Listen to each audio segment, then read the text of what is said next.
Sehr geehrter Herr Bundestagspräsident Professor Lammert, sehr geehrter Herr Dr. Peters, zunächst wollte ich dem Bankenverband für Ihre Einladung bedanken, und es ist gut zu sehen, dass Sie haben den Binnenmarkt der Finanzdienstleistungen ganz oben auf Ihrer Agenda haben.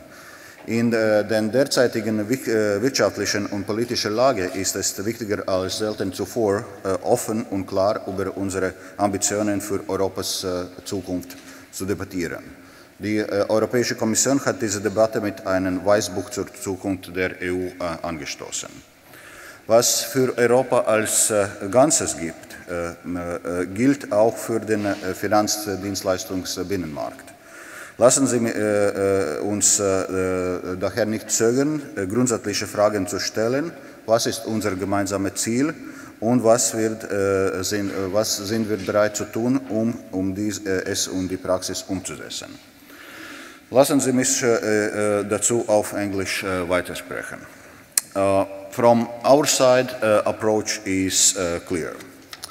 We want a single market where banks, both large and small, are able to operate and fund projects anywhere in the EU according to the single set of rules to protect depositors and taxpayers. We want a diverse banking sector. We need global banks to match Europe's globally competitive businesses. But we also need banks serving small and medium enterprises and enabling citizens access to finance. The banking union, with a single rulebook and single supervision and resolution mechanisms, is a major step towards this direction. We want to complement the strengths of our banking sector with deeper and more efficient capital markets. We have started to shape the real capital markets union with initiatives such as relaunching safe and transparent securitization, making it easier for SMEs to do a prospectus to tap public markets, and strengthening venture capital markets and social investments, to cite only a few examples. We want this integration of financial services to benefit not only professional investors but also European consumers. Today, only 7% of Europeans have purchased a financial product or service such as credit card or car insurance in another EU country. With the Consumer Financial Services Action Plan presented 2 weeks ago, we want to increase consumer choice and empower them to buying services anywhere in Europe. Finally, we want to harness the potential of digital technologies to drive positive change for financial services consumers and providers. We have just launched a consultation on fintech to gather the views of all interested parties, individuals, consumer groups, traditional industry, fintech companies, regulators and supervisors on how we can best develop EU-wide approach towards technological innovation in financial services. We want this sector to grow from within Europe to a globally competitive position while ensuring appropriate consumer safety and privacy protection. Ladies and gentlemen, overall, more integrated, more vibrant and more diverse financial markets would add to Europe's stability and resilience instead of undermining it. We believe this is now generally accepted, but a lot of effort still remains to be put in practice. We must continue reforms on Europe's banks and complete the banking union.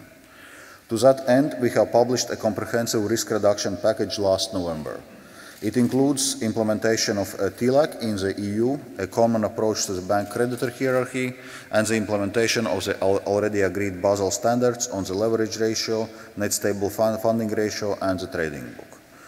We also propose to make rules more proportionate and reduce reporting burden for smaller banks. This is a follow-up of our call for evidence. There must be no rollback of reforms, but we are ready to assess our rules, look for possible missing links or overlaps, and adapt them if needed.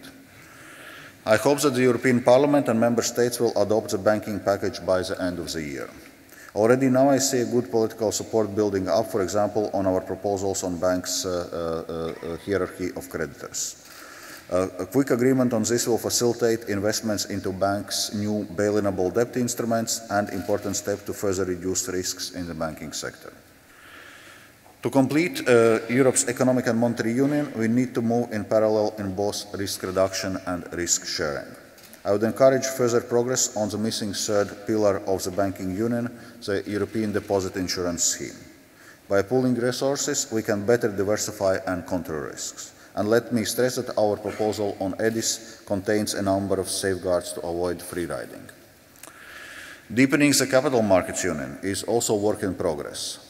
For instance, with the current diversity of national insolvency and restructuring frameworks, investors need to assess the impacts of different legal systems.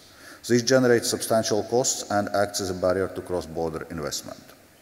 Our recent legislative proposal on business restructuring and second chance and the ongoing benchmarking of different member states' insolvency outcomes should reduce the burden of risk assessment when investing in another EU country and increase the recovery rate for investors.